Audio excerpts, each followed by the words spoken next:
Kemudian pada paragraf selanjutnya, melanjutkan minggu lalu, Buddha mengatakan, Eteko bhikkhave upo ante anupagama majjhima patipada tathagatena abhisambuddha.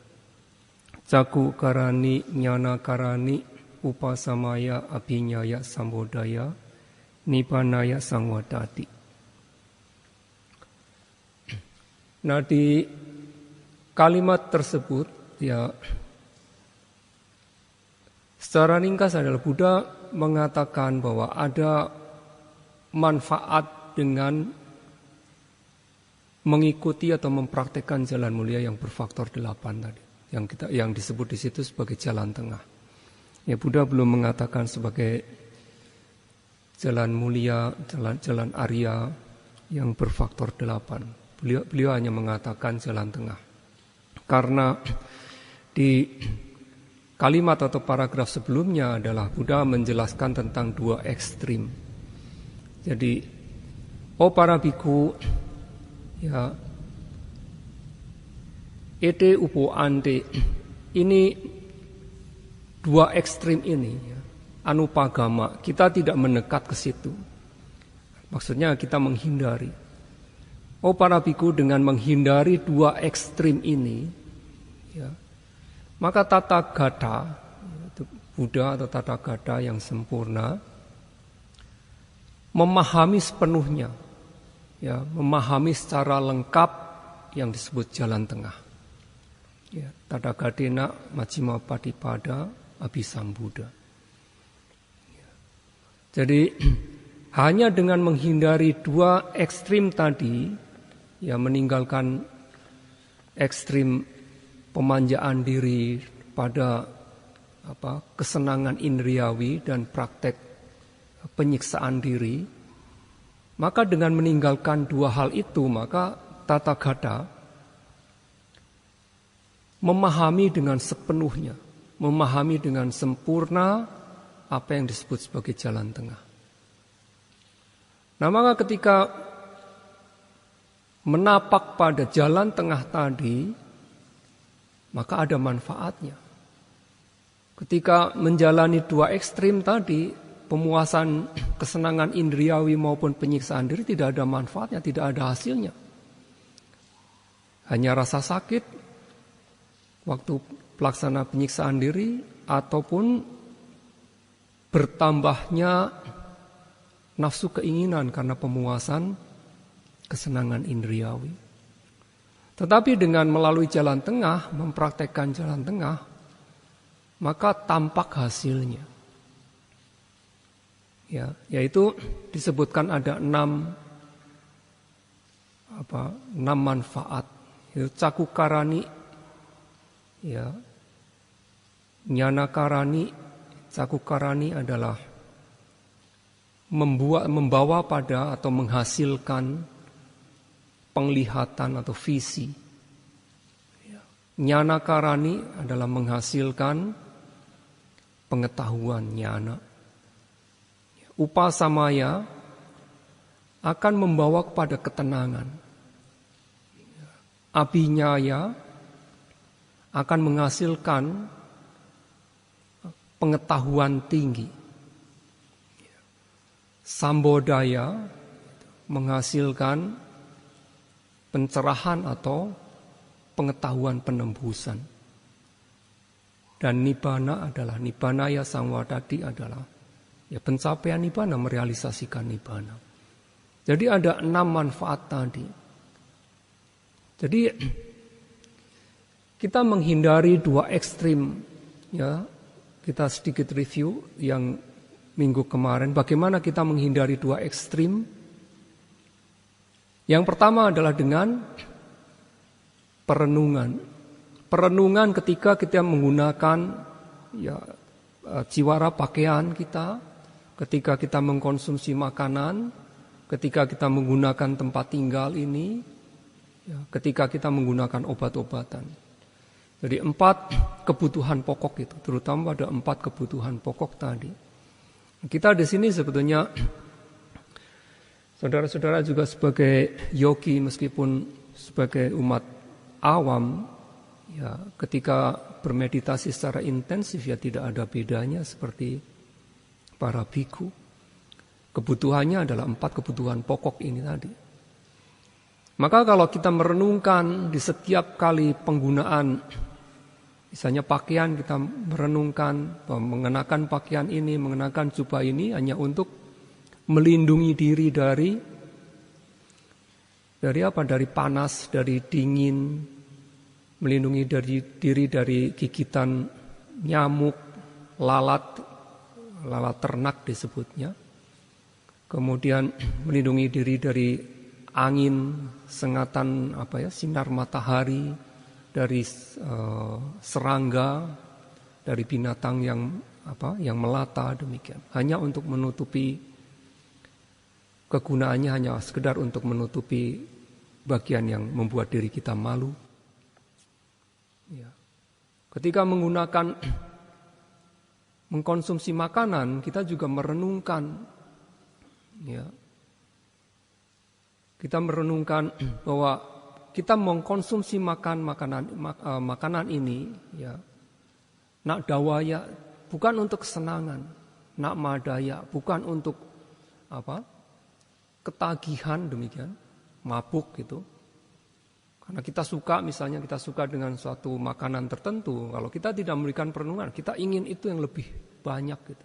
Dan terus menerus kita ketagihan, kita mabuk dengan makanan itu. Nak mandanaya adalah bukan untuk keindahan tubuh. Nak wibusanaya bukan untuk kecantikan. Ya. Yawa dewa imasa kayasa didia hanya untuk ketahanan tubuh ini. Ya. Yapanaya adalah untuk apa? Untuk kelangsungan tubuh ini, untuk ketahanan tubuh kita makan untuk ketahanan tubuh kita, untuk kelangsungan tubuh kita ini. Ya. Wihing suparatia untuk menghilangkan ketidaknyamanan. Kita tidak makan ya kita letih, lemah, tidak nyaman, ada rasa tidak nyaman. Untuk menghilangkan ketidaknyamanan. Brahmacharya nugahaya untuk menyokong kehidupan suci ini. Kita mengkonsumsi makanan demikian dengan berpikir bagaimana iti puranan cawedanang patihang kami. Ya, sekedar untuk menghilangkan perasaan lama, perasaan sakit yang lama yang sudah muncul, ya, karena lapar tadi. Nawanca wedanang na upadi sami. Dan juga tidak untuk menimbulkan rasa sakit yang baru karena kita makan berlebihan, mabuk dengan makanan. Ya. Nah itu yang direnungkan demikian ketika kita mengkonsumsi makanan demikian. Sehingga kita tidak timbul nafsu keinginan indriawi yang berlebihan di situ. Kita mengkonsumsi sesuai dengan kebutuhan dari tubuh kita ini. Ya, sehingga dengan merenungkan demikian kita menjadi apa? Kita akan menjadi sehat, hidup damai dan nyaman dikatakan demikian. Ya, penggunaan tempat tinggal juga demikian, hampir sama dengan penggunaan pakaian. Kita menggunakan tempat tinggal ini ya untuk melindungi diri kita dari panas, dingin, sengatan serangga, dari angin, terik matahari. Ya untuk apa? Untuk melindungi diri kita ini dari bahaya-bahaya karena apa? Karena iklim, karena cuaca tadi. Ya, dan untuk apa? Untuk apa? Kebahagiaan dalam kesendirian dikatakan demikian. Patisalana ramadang untuk kebahagiaan dalam kesendirian. Ya. Penggunaan obat-obatan, gilana pacaya, ya bisa saja parikara, obat-obatan dengan ya perangkatnya gitu. Kalau kadang-kadang kita menggunakan perangkat tertentu yang membantu pengobatan. Ya untuk melindungi diri kita dari rasa sakit tadi. Ya. Untuk mengobati, untuk melindungi diri kita dari rasa sakit. Nah itu adalah yang pertama untuk agar kita berada di dalam jalan tengah, ketika menggunakan 4 kebutuhan pokok, kita merenungkan demikian. Dan yang kedua adalah dengan apa? Dengan pengamatan. Di setiap kita ada kontak dengan 5 atau 6 objek indria kita ini. Apa yang kita lihat, apa yang kita dengar, apa yang kita cium, apa yang kita kecap, apa yang kita sentuh, apa yang kita ada di dalam, muncul di dalam pikiran kita ini, maka harus selalu ada pengamatan di situ. Ada kesadaran di setiap munculnya atau bertemunya antara batin dengan objek tadi. Maka dengan menempatkan, dengan menerapkan cara demikian, maka kita akan berada di jalan tengah tadi. Kita tidak melakukan praktek penyiksaan diri, dan kita juga tidak memanjakan diri dengan kesenangan indriawi. Maka kita akan berada pada jalan tengah tadi. Maka dengan demikian, ya, dengan menghindari 2 ekstrim tadi, dengan berada menerapkan jalan tengah tadi, ya, maka ya kita akan bisa akan bisa melihat ketika mengamati dalam objek meditasi kita, mengamati nama rupa, kita akan bisa mengerti sifat hakiki dari nama dan rupa tadi. Ya. Jadi hanya dengan jalan tengah tadi, tidak bisa dengan jalan yang lainnya. Harus menghindari 2 itu, menerapkan jalan tengah, maka kita akan pertama mendapatkan pengetahuan katakanlah tentang sifat hakiki dari nama dan rupa tadi. Yang tidak bisa nama dan rupa, karakteristik katakanlah dari nama dan rupa kita ketahui, kita pahami dengan memanjakan diri dengan kesenangan indriawi, tidak bisa. Tidak bisa juga dengan penyiksaan diri, juga tidak akan bisa dicapai. Makanya dengan menerapkan jalan tengah, maka kita akan dapat memahami sifat hakiki dari nama dan rupa tadi. Ketika kita mengamati nama dan rupa tadi, maka kemudian kita juga bukan hanya sekedar melihat dia sebagai sifat hakikinya saja, tetapi juga kita akan melihat muncul dan lenyapnya dari nama dan rupa tadi. Ya. Ketika konsentrasi kita makin berkembang, maka kita akan melihat juga muncul dan lenyapnya. Lebih dari itu, kita juga akan memahami dia sebagai ketidakkekalan, ketidakmemuaskan, dan ketanpa intian. Tidak ada intinya. Anicca, dukkha, dan anatta. Dan tentu saja dengan menjalani, menerapkan jalan tengah ini akan dicapai Nibbana. Akan mencapai Nibbana. Jadi itu yang akan kita peroleh dengan mengembangkan jalan tengah. Menghindari 2 ekstrim, kemudian menerapkan jalan tengah, maka kita akan mendapatkan manfaat. Maka di dalam kitab ulasan disebutkan satu persatu diberikan penjelasan tetapi sangat singkat berkenaan dengan 6 manfaat tadi. Yang pertama cakukarani. Ya, dapat menimbulkan atau menghasilkan visi atau penglihatan. Maka di dalam kitab ulasan dijelaskan panyacakung karoti di cakukarani. Panyacakung karoti di cakukarani. Ya, menghasilkan atau membuat penglihatan atau visi itu maksudnya apa? Yang disebut demikian adalah membuat atau menghasilkan, membuat munculnya, katakan demikian, panyacaku, mata batin kita. Jadi kita melihat nama dan rupa bukan dengan mata daging kita ini. Mata daging kita ini kemampuannya sangat terbatas sekali. sangat minim sekali. Bagaimana kita bisa memahami nama dan rupa, melihat nama dan rupa dengan mata batin. Panyacaku, di situ dikatakan sebagai panyacaku. Ya. Yang kedua, nyana karani, yang menghasilkan pengetahuan. Maka di sini antara panyacaku atau caku karani dan nyana karani ini sebetulnya sinonim, dua hal yang sama. Ya. Maka sering kalau di dalam suta-suta maka sering kita menemukan kata-kata apa? Visi dan pengetahuan. Ya, maka di dalam Dhammacakkappavattana Sutta ini dikatakan visi disebut sebagai caku, tetapi di dalam suta-suta yang lain sering disebut dalam bahasa Pali disebut dasana.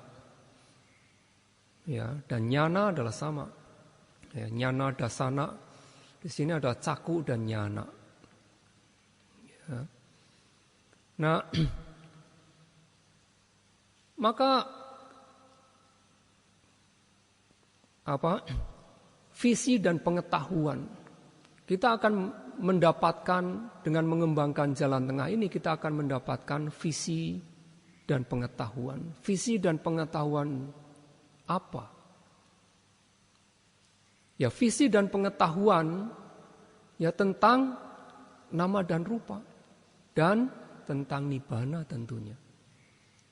Jadi dengan mengembangkan jalan tengah kita akan mendapatkan pengetahuan, ya, visi dan pengetahuan tentang batin dan materi serta sifat alami dari nibbana. Itu yang akan kita peroleh di situ. Jadi maksud dari kedua kata tersebut adalah demikian. Jadi kita mengembangkan, kita bermeditasi di sini kita mengembangkan. Pertama, saudara-saudara sekalian adalah bermula dengan mengamati kembung dan kempisnya perut demikian. Ya, pada awalnya ketika mengembangkan kembang dan kempisnya perut, mengamati di situ, ya tidak ada pengetahuan yang muncul di situ karena apa? Karena konsentrasi kita juga belum mantap, ya masih banyak pikiran yang mengembara, masih banyak hal-hal yang gangguan di dalam kita bermeditasi. Nah, tetapi ketika kita mengembangkan pengamatan terus-menerus demikian, berusaha untuk setiap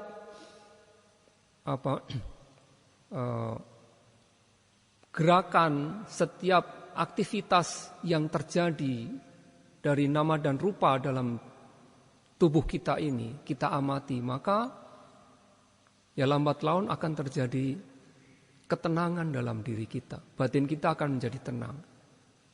Ya. Ketika batin kita menjadi tenang, maka ya samadhi atau konsentrasi kita menjadi memiliki kekuatan di situ. Ya. Maka kita mengamati gerakan perut yang mengembung, mengempis. Kemudian ketika kita berjalan, ketika kita berdiri, ketika kita duduk, ya ketika kita merentangkan tangan, menekukkan tangan, ya ketika kita berbaring, ya ketika kita makan, ketika kita mandi, maka di setiap aktivitas yang kita lakukan, maka tidak lepas dari pengamatan, dari pengembangan, dari mindfulness kita, sati kita, yang akan menyebabkan pada munculnya kekuatan dari konsentrasi atau samadhi kita ini. Nah, dengan demikian, ketika melakukan demikian, maka kemudian kita menjadi melihat bahwa apa yang kita amati dari kembang dan kempisnya perut, bahwa ada satu objek, yaitu gerakan kembang dan kempisnya perut di situ. Dan ada batin yang mengamati.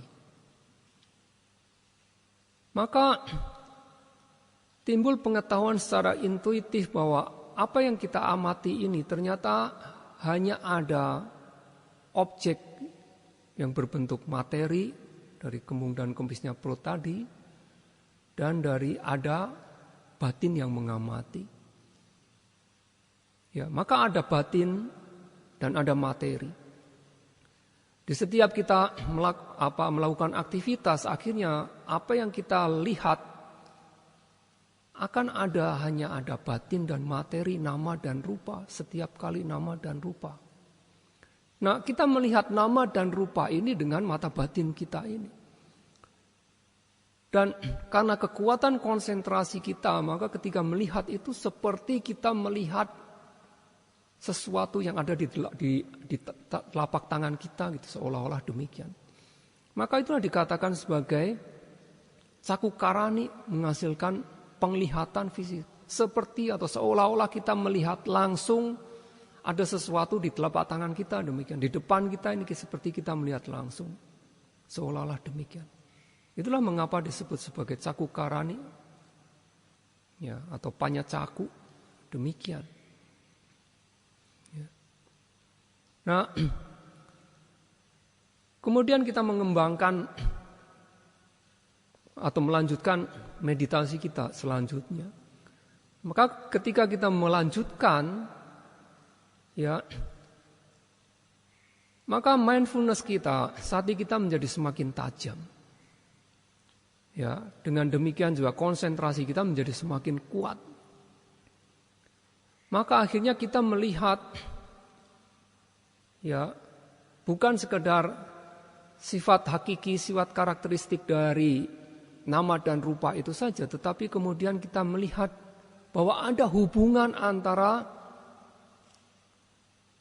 nama dan rupa tadi. Ada hubungan antara batin dan materi tadi. Satu dengan yang lainnya memiliki hubungan, ada kontak tertentu di situ. Kenapa dia muncul, kenapa dia lenyap, ada sesuatu di situ. Yang tidak lain adalah karena ada suatu sebab tertentu. Ya. Jadi ada sebab yang menyebabkan akibat. Setiap kali kita melihat, akhirnya kita memahami bahwa kemunculan dan kelenyapan dari nama dan rupa itu karena adanya suatu sebab.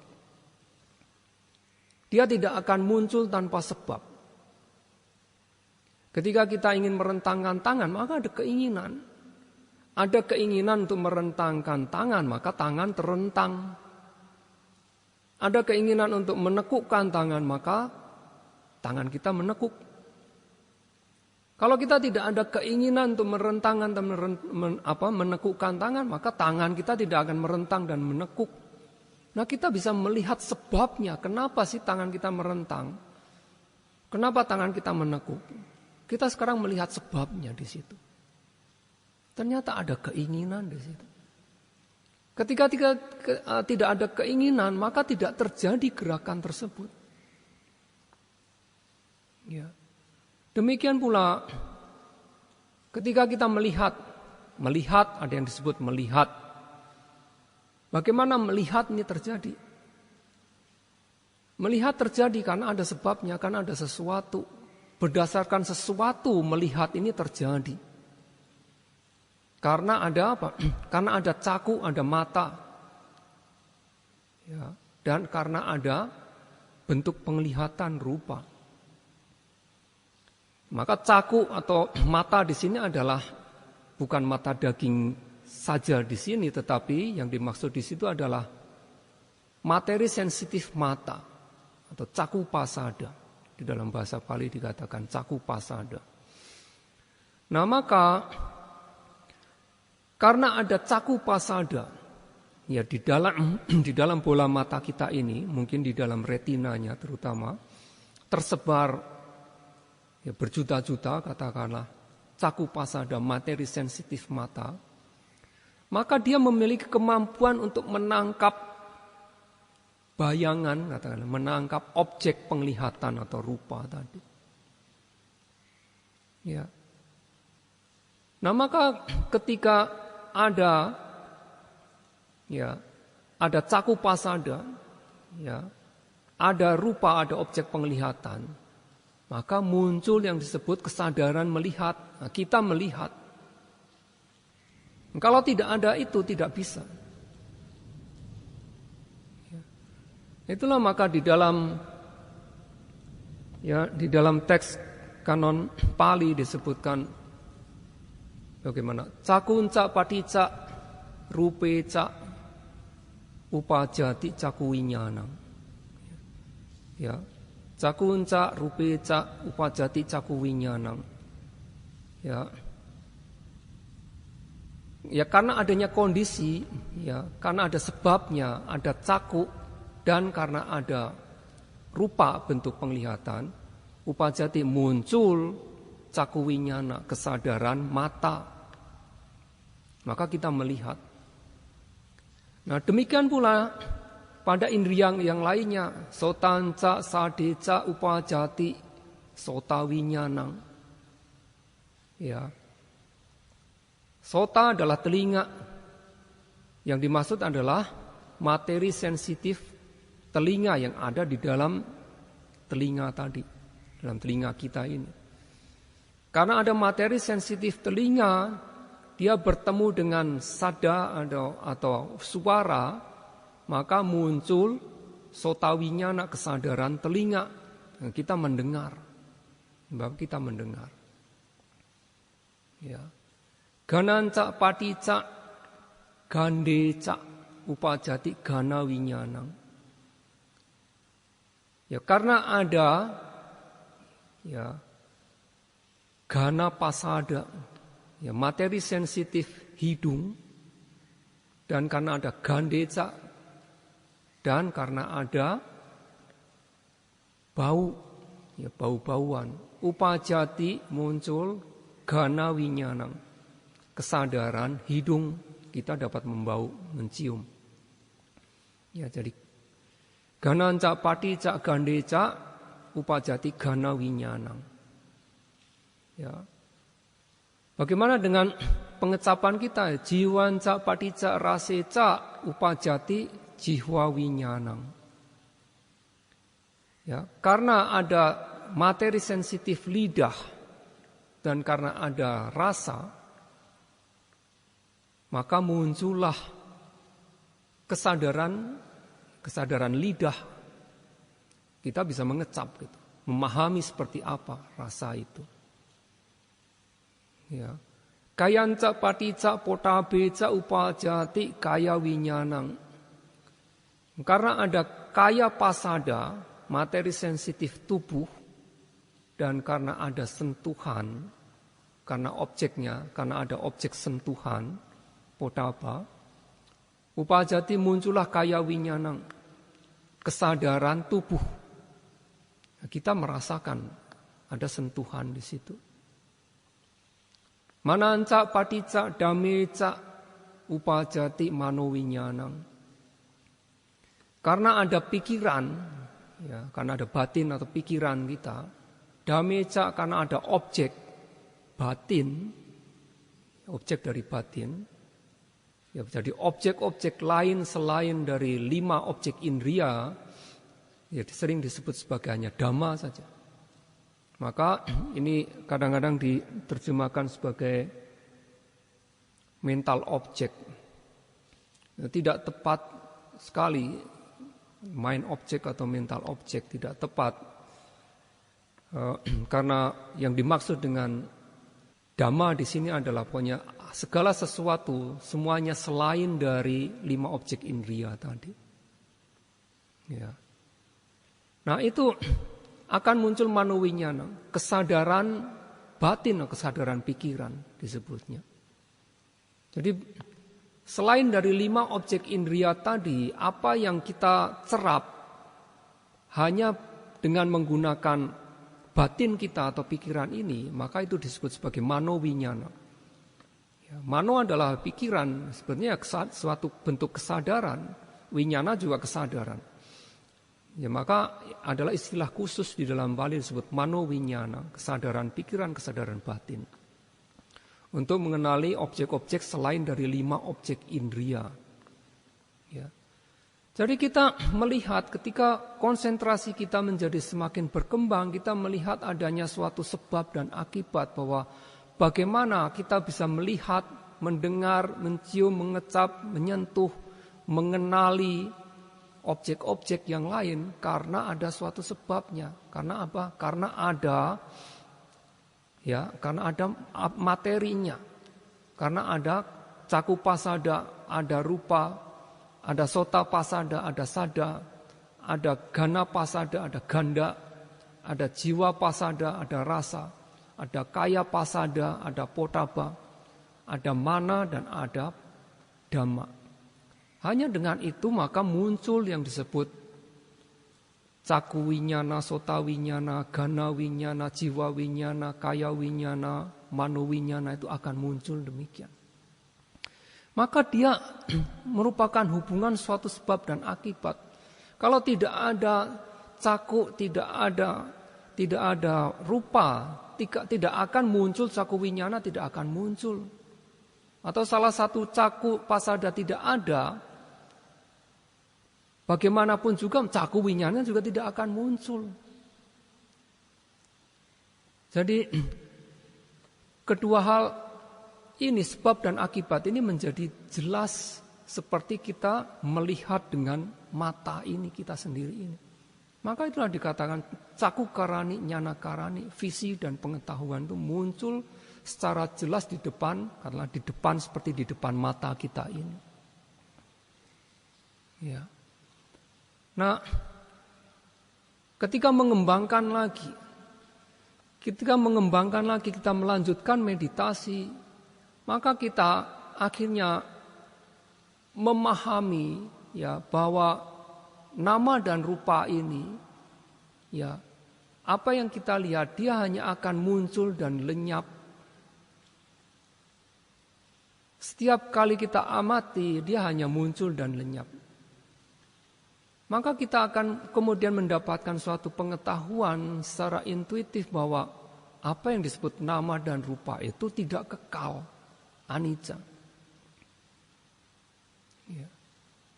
Dan ketika kita mengetahui bahwa nama dan rupa ini adalah tidak kekal, maka dia juga apapun juga yang tidak kekal, ya tidak akan memberikan suatu kepuasan bagi kita. Itu yang disebut sebagai dukkha, suatu yang tidak memuaskan. Ya.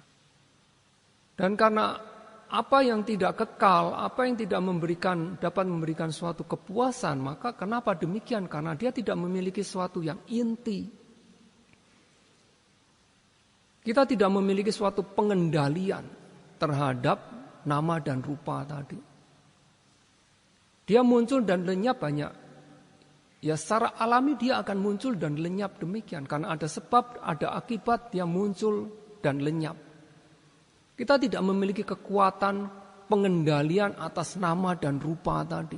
Kita tidak bisa mengendalikan di situ. Ya, nah itu yang disebut sebagai anatta di situ.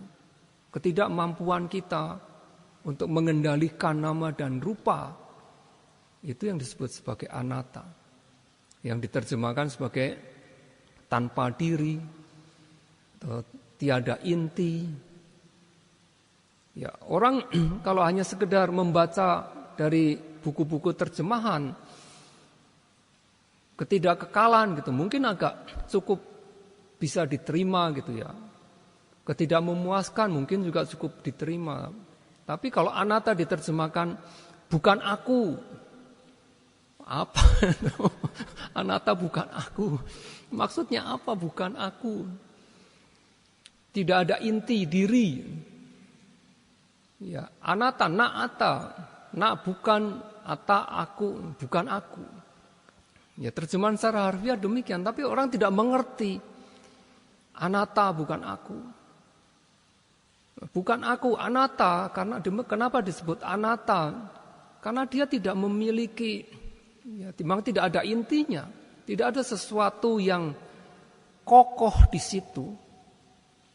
Tidak ada kekuatan, keteguhan, kekokohan di situ yang menyebabkan apa? Kita tidak memiliki kemampuan untuk mengendalikan nama dan rupa tadi. Itu anatta.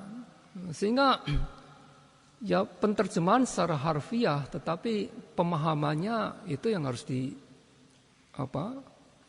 dipahami. Karena ajaran Buddha ini berbeda dengan ajaran yang lainnya. Satu-satunya ajaran yang mengajarkan anatta, ya hanya ajaran Buddha. Semua ajaran yang lain, agama yang lain, semuanya adalah attawada. Hanya Buddhisme ini yang anattawada. Satu-satunya ajaran yang mengajarkan anattawada. Yang lainnya adalah attawada semuanya. Ya. Nah, ini menjadi sangat penting sekali. Hanya kalau kita mengembangkan jalan tengah, kemudian secara bertahap kita mengerti sifat hakiki dari nama dan rupa, kemudian kita mengerti sebab dan akibat, akhirnya kita mencapai pemahaman atas ketidakkekalan, ketidakmemuaskan, dan ketanpaintian. Ketidak ada kemampuan pengendalian pada nama dan rupa tadi. Maka itu akan kita dapatkan.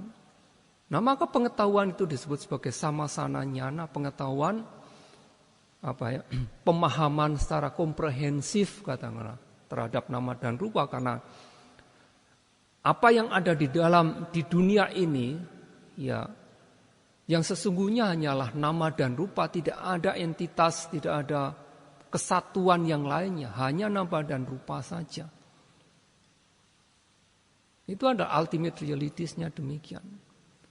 Ya, kesunyataan yang mutlak, kebenaran mutlak yang ada dalam dunia ini sebenarnya hanya nama dan rupa. Tidak ada yang disebut sebagai aku, orang, makhluk, ya bahkan ayah, ibu dan lain sebagainya tidak ada. Yang ada hanya nama dan rupa sebagai suatu proses yang muncul dan lenyap tadi. Nah, ini membutuhkan untuk mendapatkan pemahaman komprehensif demikian, ini membutuhkan suatu usaha dengan menerapkan jalan tengah tadi. Setelah mendapatkan itu, setelah selanjutnya kita mengembangkan meditasi kita, akhirnya kita mendapatkan pemahaman tentang lebih jelasnya lagi tentang kemunculan dan kelenyapan dari nama dan rupa tadi. Menjadi lebih jelas tadi bahwa nama dan rupa ini akan muncul dan lenyap, setiap kali akan muncul dan lenyap, menjadi lebih jelas lagi. Maka pemahaman tentang kemunculan dan kelenyapan dari setiap nama dan rupa yang kita amati tadi, ya bukan saja memberikan pemahaman, pengetahuan komprehensif tentang ketidakkekalan, tetapi sekarang lebih meningkat lagi karena kekuatan konsentrasi kita melihat nama dan rupa sebagai sesuatu yang hanya muncul dan lenyap saja. Muncul dan lenyap saja. Itu yang disebut Udayabaya Nyana demikian. Tidak ada yang bisa bertahan di situ.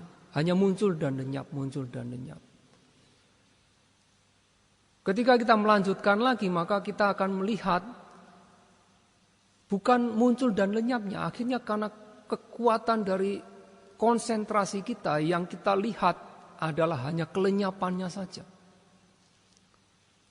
Karena kecepatan, ya kemampuan kita melihat nama dan rupa tadi, yang kita amati, yang kita lihat hanya sebagai kelenyapannya saja. Jadi dia hanya lenyap saja. Setiap kali yang kita lihat hanya lenyap saja, lenyap lagi. Ini disebut bangga nyana demikian. Maka kalau kita melihat sesuatu yang sebagai sesuatu yang hanya lenyap saja, maka kita akan menjadi takut.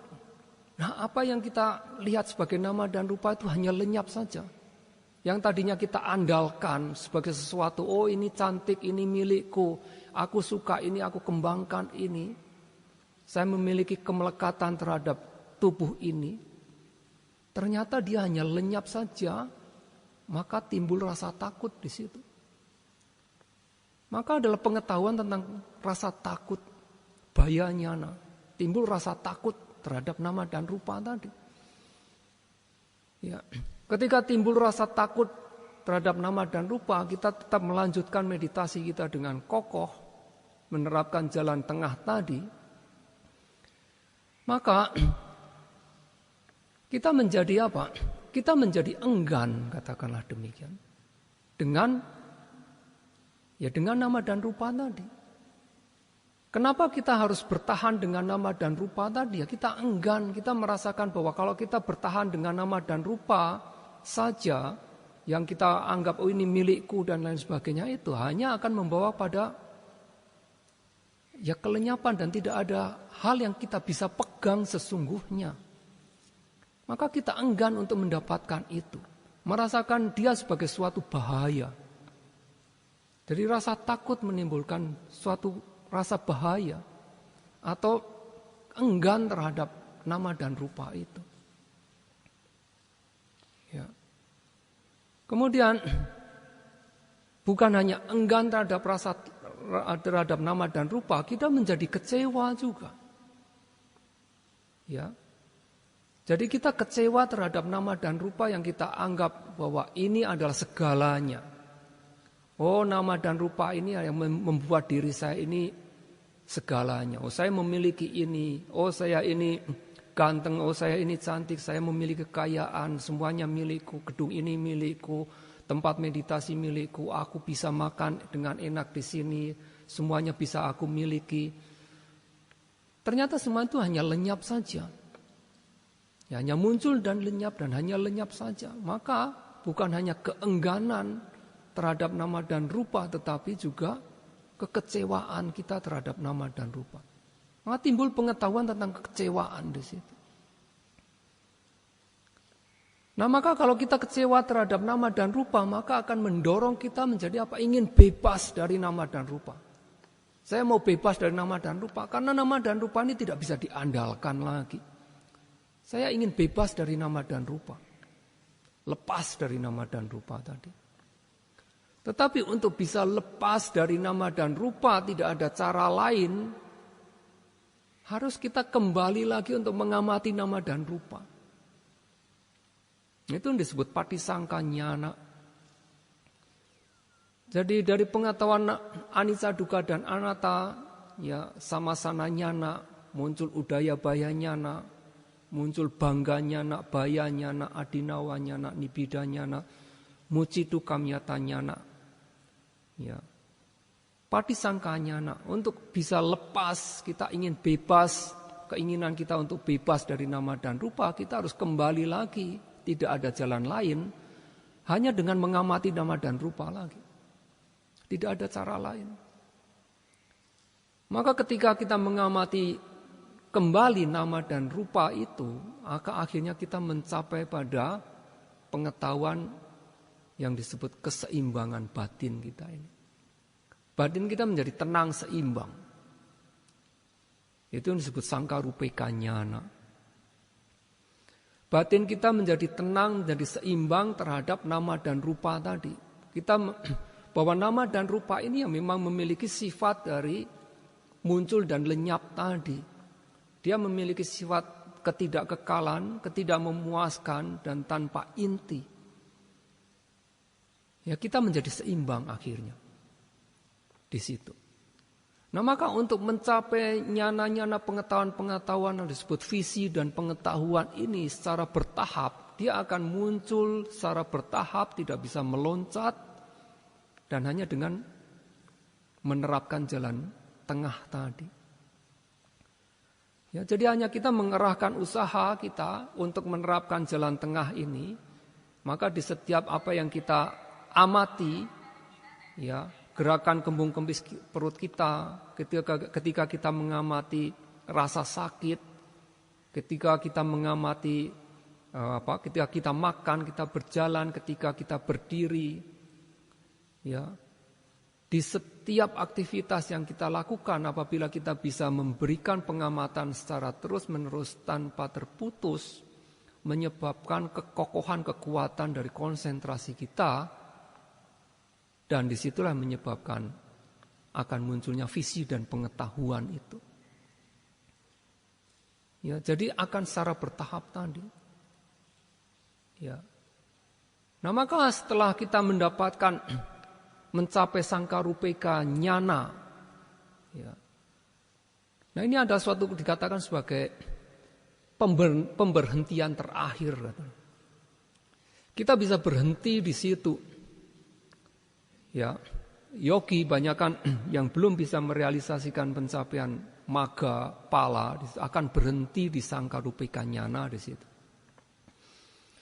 Tapi dia kalau bisa lanjut di situ, lepas dari sangkarupika nyana, maka akan muncul pengetahuan yang lebih tinggi yang disebut anuloma nyana, gotrabu nyana, kemudian maga nyana, pala nyana dan lain sebagainya. Maka anuloma nyana, gotrabu nyana, maga pala nyana ini, pacawekana nyana, ini tidak bisa berhenti. Dia akan muncul dalam satu satu cognitive series, dalam satu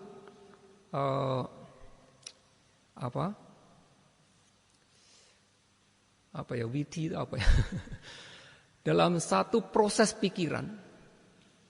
Ya, anuloma yang disebut anuloma nyana, ya terdiri dari 2 atau 3 saat pikiran. Yaitu disebut parikama, upacara, dan anuloma. Parikama adalah persiapan dikatakan. Dia hanya 1 saat pikiran. Ya, upacara adalah akses. Ini juga hanya 1 saat pikiran. Kemudian anuloma. Anuloma adalah penyesuaian. Ini hanya 1 saat kesadaran saja. Maka setelah parikama, upacara, anuloma akan muncul disebut gotrabu. Ini disebut gotrabu nyana adalah di sini. Hanya 1 saat kesadaran saja. Ya. Maka ketika muncul parikama, upacara, anuloma, gotrabu, maka akan langsung masuk ke dalam maga nyana. Maga cita itu akan muncul di situ. Setelah maga cita akan muncul pala cita. Nah, maka itu hanya dalam satu proses pikiran yang tidak bisa kita hentikan di tengah. Misalnya kita berhenti di anuloma nyana, berhenti, tidak ada, tidak bisa demikian. Ya.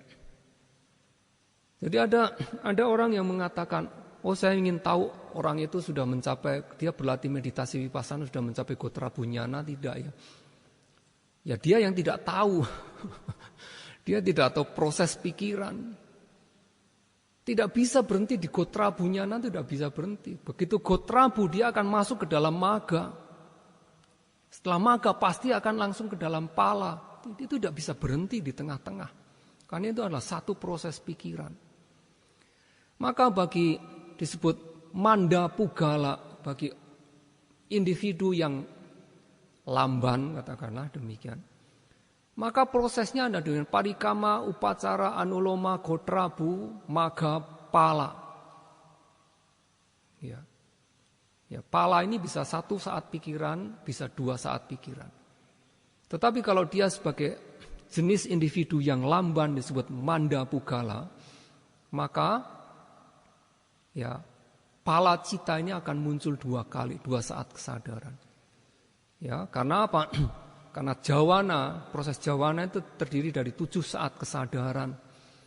Maka yang pertama adalah parikama, persiapan, ya, upacara, ya, adalah akses, anuloma penyesuaian, gotrabu, ya, pergantian silsilah dikatakan demikian. Kemudian maga dan palanya adalah 2 kali. Tetapi bagi mereka yang memiliki kebijaksanaan yang tajam disebut tika pugala, ya, maka pala cita ini akan berlangsung 3 saat kesadaran. Ya, tapi bukan berarti jawana, proses jawana yang ada dalam proses pikiran ini berlangsung 8 kali, bukan berarti demikian. Tetapi di situ tidak membutuhkan persiapan, parikama tidak muncul. Jadi saat kesadaran disebut parikama tidak akan muncul. Maka dia akan langsung ke dalam akses upacara. Maka upacara, anuloma, gotrabu, maga cita, kemudian pala cita 3 kali. Ya. Jadi membedakan pugala individu yang lamban dan yang tajam, ya, ya Mandapugala dan Tikapugala, hanya berbeda dengan satu saat kesadaran saja sebetulnya. Tetapi Buddha sudah mengatakan ini adalah dua individu yang berbeda. Ya kita tidak usah berharap bisa melihat Mandapugala dan Tikapugala. Ini adalah authority dari Buddha, kemampuan dan kebijaksanaan dari Buddha, bukan kemampuan dari disciples. Ya. Jadi itu adalah Buddha Wisaya, bukan Sawaka Wisaya. Ya, itu kita harus pahami demikian. Jadi secara bertahap nyana-nyana tadi, dari nyana yang bersifat duniawi lokia sampai ke sangkarupika nyana itu adalah lokia nyana. Ya, sebetulnya ya katakanlah sampai anuloma ya, sampai anuloma nyana itu adalah bersifat lokia. Ya, karena gotra bunyana itu adalah pertama kali seseorang atau individu melihat nibbana adalah di situ. Maka disebut sebagai pengetahuan yang berganti silsilah, karena dia berganti silsilah dari individu awam menjadi individu mulia, dari orang awam menjadi orang suci. Adalah di Gotrabu di situ, dari hanya satu saat kesadaran.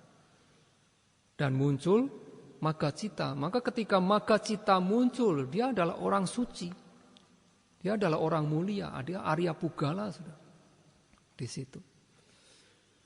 Ya, jadi untuk dapat mencapai mengetahui yang disebut visi dan knowledge, visi dan pengetahuan hingga pengetahuan tentang nibbana tadi, maka kita harus melalui semua yang berkondisi terlebih dahulu, yang bersifat lokia. Nama dan rupa adalah lokia, adalah sesuatu yang berkondisi, bersifat duniawi. Untuk mencapai yang nibbana yang tidak berkondisi, yang di luar duniawi. Dia bersifat luar duniawi. Ya, lokutara. Ya. Jadi demikianlah pencapaian-pencapaian visi dan pengetahuan akan kita dapatkan secara bertahap, dan tujuan kita adalah yang tertinggi, adalah yang termulia, adalah pencapaian nibbana tadi. Sesuatu yang tidak berkondisi tadi, yang harus dicapai dengan melewati sekian banyak pengetahuan-pengetahuan yang bersifat duniawi. Tidak bisa kita loncat. Tidak ada seorang pun yang bisa loncat kemudian tiba-tiba mencapai, di situ tidak bisa. Dan pengetahuan visi dan pengetahuan ini hanya bisa kita dapatkan ya dengan kita menjalankan praktek jalan tengah tadi, menerapkan Vipassana Magga ini. Ya, jalan Vipassana ini ya, dengan mengamati nama dan rupa tadi, maka kita akan bisa menembus, katakan, mendapatkan penembusan ya, hingga mencapai kepada sesuatu yang bersifat ya tidak berkondisi. Ya.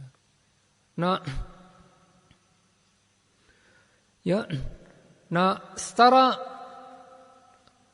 bertahap demikian ya. Jadi saudara-saudara sekalian, ketika bermeditasi untuk bisa mendapatkan pengetahuan-pengetahuan yang bersifat duniawi itu pun juga hanya dengan pengamatan nama dan rupa secara tajam.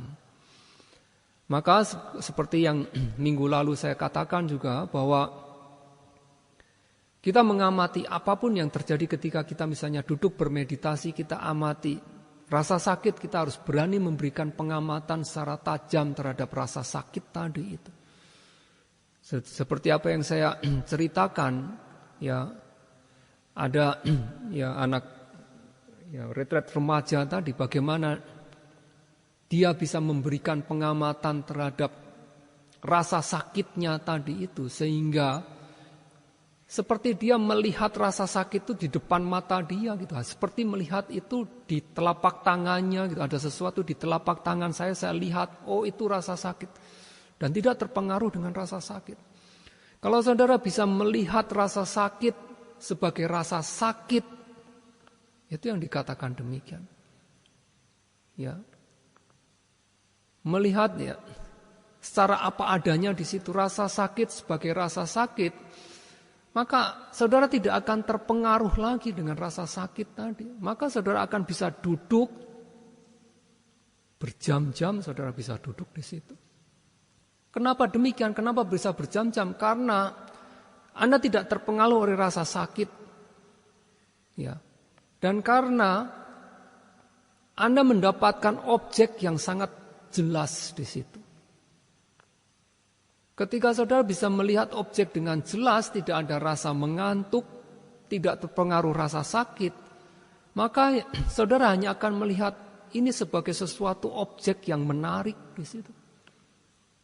Maka itulah dikatakan Mahasi Sayadaw maupun Sayadawji Upandita juga mengatakan ada istilah Vipassana jhana. Ya. Jadi jhana pada umumnya kita mengenal sebagai samatha jhana saja. Jhana yang muncul, tingkat konsentrasi absorpsi yang muncul pada pengembangan meditasi ketenangan batin. Tetapi ada juga yang disebut jhana ketika kita mengembangkan vipassana, maka disebut sebagai vipassana jhana. Tentunya berbeda. Tetapi Vipassana jhana di situ juga akan muncul yang disebut faktor-faktor jhana, disebut vitaka, wicara, piti, sukha, ekagata di situ akan muncul. Ya penempatan awal pikiran, ya penempatan sinambung pikiran, ya kemudian kegairahan, piti, ya kebahagiaan, sukha dan pemusatan pikiran ekagata itu juga akan muncul di situ. Maka meskipun kita melihat rasa sakit, kita tahu rasa sakit, muncul kegairahan dan kebahagiaan di dalam diri kita. Ya. Jadi kita bisa meskipun melihat rasa sakit, tapi muncul kebahagiaan di situ. Itulah mengapa rasa sakit juga harus diamati dengan tajam. Bukan hanya kita ingin merasakan sesuatu yang nyaman, oh kembung dan kempis, oh nyaman ini.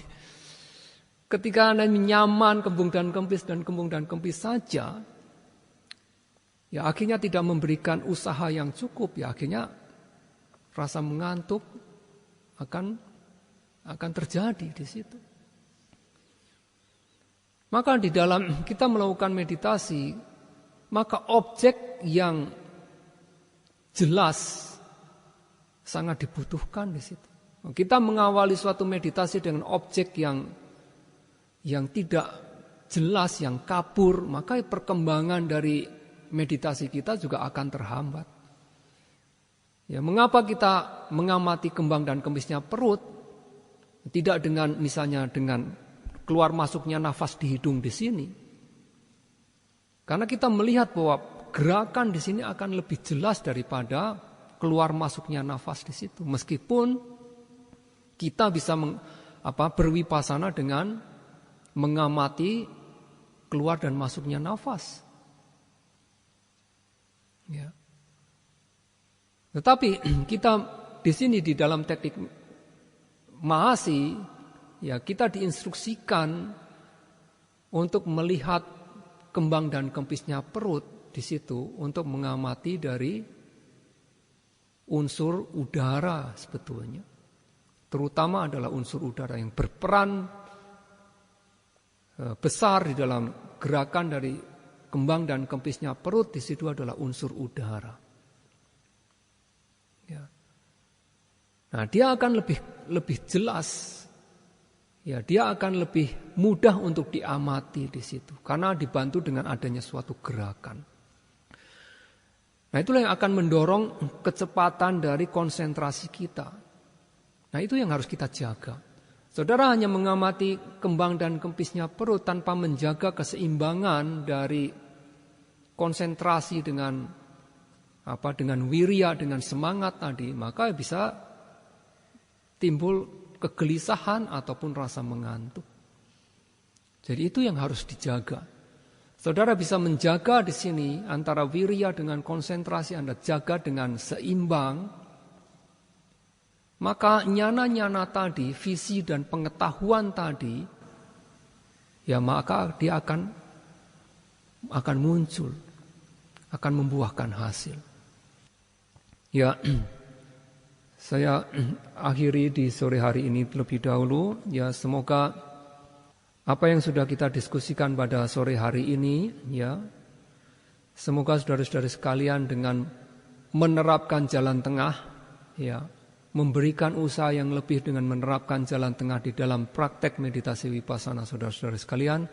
Semoga visi dan pengetahuan akan muncul pada diri saudara sekalian, dan bukan hanya sekedar visi dan pengetahuan yang bersifat duniawi, tetapi juga akan membuahkan pencapaian visi dan pengetahuan tentang nibbana, ya, sebagai kebahagiaan tertinggi.